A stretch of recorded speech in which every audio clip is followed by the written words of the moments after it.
Hi friends, मैं आपका दोस्त किरण देवरी आज आपके सामने फिर से प्रस्तुत हूँ एक नई कविता लेकर। लेकिन सॉरी, आज कोई कविता नहीं है, आज मैं आपके सामने एक आर्टिकल प्रस्तुत करने वाला हूँ।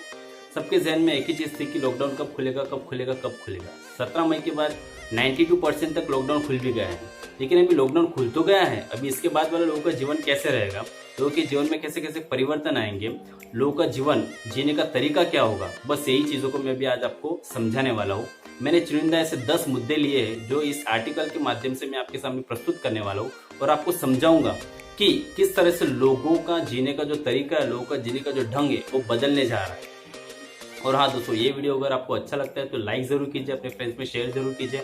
और अभी तक अगर आपने मेरे चैनल को सब्सक्राइब नहीं किया है तो जल्द से जल्द सब्सक्राइब कीजिए, बेल आइकन को हिट कीजिए, जिससे मेरे नेक्स्ट वीडियो का नोटिफिकेशन आपको जल्द से जल्द मिल जाएगा। तो चलो शुरू करते हैं हमारा आज का आर्टिकल।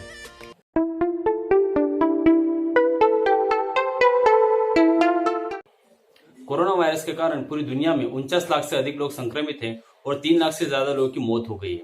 कोरोना का संक्रमण रोकने के लिए अधिकतर देशों में लॉकडाउन और सोशल डिस्टेंसिंग का तरीका अपनाया गया है, क्योंकि जब तक कोई वैक्सीन नहीं आ जाती है तब तक कोरोना का संक्रमण को रोकने का एक ही रास्ता है और वो है सोशल डिस्टेंसिंग। लॉकडाउन की वजह से लोग अपने घर में कैद हैं। जो लोग कल तक चाय का कप धोने के लिए भी काम वाली बाई पर निर्भर रहते थे, वे आज झाड़ू पोछा लगाने से लेकर खाना बना रहे हैं और बर्तन भी साफ कर रहे हैं। इस बात में कोई संदेह नहीं है कि कोरोना वायरस ने लोगों को आत्मनिर्भर बना दिया है। अब सवाल कोरोना वायरस और लॉकडाउन के बाद की जिंदगी का है। आइए समझते हैं कि कोरोना के बाद लोगों की जिंदगी कैसी होगी। तो चलिए, सबसे पहला जो मेरा मुद्दा है वो है साफ सफाई। कोरोना महामारी फैलने के बाद हमें साफ सफाई की अहमियत समझ में आई है। मेट्रो की सीढ़ियों के हैंडल पर हाथ रखकर चलना, बालकनी की टेलिंग को छूना, लिफ्ट में एक कोने में जाकर टेक लेना, नाखून चबाना, नाक में उंगली करना जैसी आदतें हमारी दिनचर्या में शामिल थी, जो अब धीरे धीरे खत्म हो रही है। बैचलर्स को लेकर कहा जाता था कि वे साफ सफाई से नहीं रहते, लेकिन कोरोना महामारी ने उन्हें भी बदल दिया है। तो शायद लोग अभी साफ सफाई को लेकर और जागरूक हो जाए और आगे इस तरह से ही ऐसे ही साफ सफाई रखेंगे। दूसरा सबसे बड़ा अहम मुद्दा है वो है मेल मिलाप का तरीका। आमतौर पर हम जब किसी से मिलते हैं तो हाथ मिलाते हैं या फिर कोई ज्यादा करीब होता है तो उसे गले लग जाते हैं। लेकिन कोरोना फैलने के बाद मेल मिलाप का तरीका बदल गया है और उम्मीद है कि कोरोना खत्म होने के बाद भी यह जारी रहेगा। कोरोना खत्म होने के बाद भी लोग एक दूसरे से हाथ मिलाने से कतराएंगे। ऐसे में मिलने का तरीका शुरुआत में नमस्ते ही होगा, ऐसा मुझे लगता है। तीसरा मेरा सबसे अहम मुद्दा है वो है वर्क फ्रॉम होम। कुछ दिन पहले एक रिपोर्ट आई थी जिसमें अनुमान लगाया था कि लॉकडाउन खत्म होने के बाद भी कई कंपनियां वर्क फ्रॉम होम के लिए राजी है।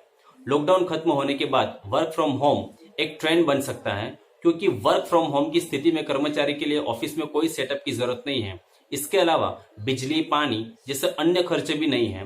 कई ऐसी कंपनियां पहले से ही वर्क फ्रॉम होम की सुविधा दे रही है। तो मुझे लगता है कि लॉकडाउन के बाद ये सबसे अहम मुद्दा लोगों के लिए हो सकता है, काम करने का एक नया तरीका हो सकता है। चौथा मेरा सबसे अहम मुद्दा है वो है मांसाहार में कमी। लॉकडाउन और कोरोना वायरस खत्म होने के बाद चिकन मटन खाने वालों की संख्या में कमी देखने को मिल सकती है, क्योंकि लोगों के जहन में यह बात धीरे धीरे घर कर रही है कि मांसाहार से बीमारियां हो सकती हैं। कोरोना का संक्रमण फैलने के शुरुआती दौर में ही लोगों ने चिकन खाना बंद कर दिया था, जिसकी वजह से महाराष्ट्र में पोल्ट्री किसानों को लाखों का नुकसान हुआ। जबकि स्वास्थ्य मंत्रालय ने स्पष्ट किया है कि चिकन से कोरोना फैलने की अभी तक कोई पुष्टि नहीं हुई है। फिर भी मुझे ऐसा लगता है कि शायद इस लॉकडाउन खुलने के बाद मांसाहार खाने वाले लोगों में मांसाहार की कमी हो जाएगी। पांचवा सबसे अहम मुद्दा है वो है शॉपिंग में कटौती। कोरोना महामारी ने यह बात साबित कर दिया है कि इंसान फिजूल खर्ची बहुत ज्यादा करता है। ऐसा नहीं है कि लॉकडाउन में लोगों के खर्चे नहीं हो रहे हैं, लेकिन कोरोना ने अनावश्यक खरीदारी पर लगाम जरूर लगा दी है। इसे सीधे शब्दों में कहें तो पिछले 2 महीने में शायद ही किसी ने नए कपड़े खरीदे होंगे। एक बात और ध्यान देने वाली है कि जब हम किसी शॉपिंग मॉल में जाते हैं तो हम उन चीजों को भी खरीद लेते हैं जिनकी हमें कुछ खास जरूरत नहीं होती है। ऐसे में हमारा महीने का खर्चा बढ़ जाता है, लेकिन लॉकडाउन में इस पर लगाम लगी है। तो शायद मुझे ऐसा लगा कि लॉकडाउन के बाद इस चीज में भी सुधार आएगा, लोग खरीदारी कम करने लगेंगे। अगला जो मेरा सबसे अहम मुद्दा है वो है नशा। लॉकडाउन में सबसे ज्यादा परेशानी जिन लोगों को हो रही है उनमें नियमित रूप से शराब सेवन करने वाले भी शामिल हैं। जो लोग रोज शराब पीते थे वे भी आज आराम से घरों में बिना शराब पिए रह रहे हैं और 50 दिन किसी आदत को छोड़ने के लिए काफी होता है। संभव है कि लॉकडाउन खुलने के बाद कुछ लोग शराब पीना छोड़ दें।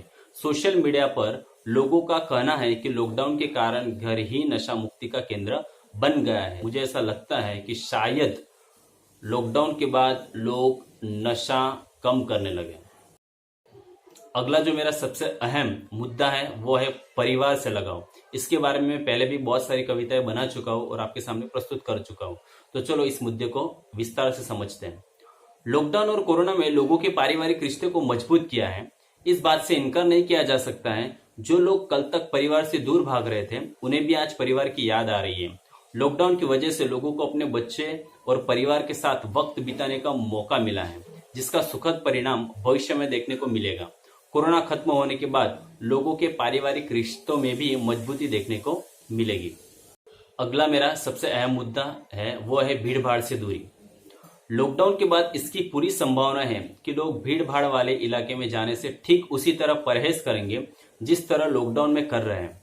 बाजार, मॉल और मेले में भी लोग जाएंगे, लेकिन एक दूसरे से एक तय दूरी का जरूर ख्याल रखेंगे।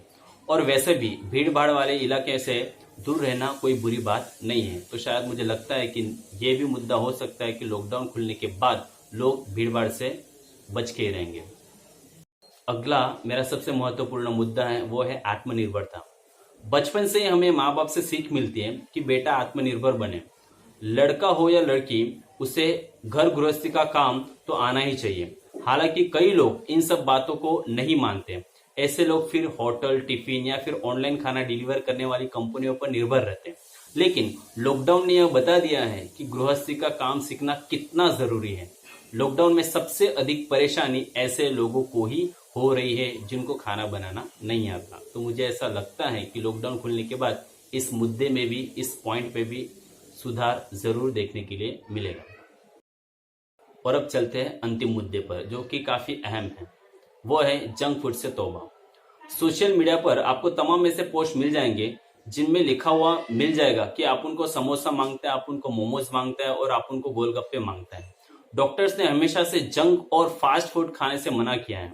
यह बात लॉकडाउन में साबित हो भी गई है। जंक फूड नहीं खाने से कोई बीमार नहीं पड़ता, बल्कि खाने के बाद बीमार जरूर हो सकता है।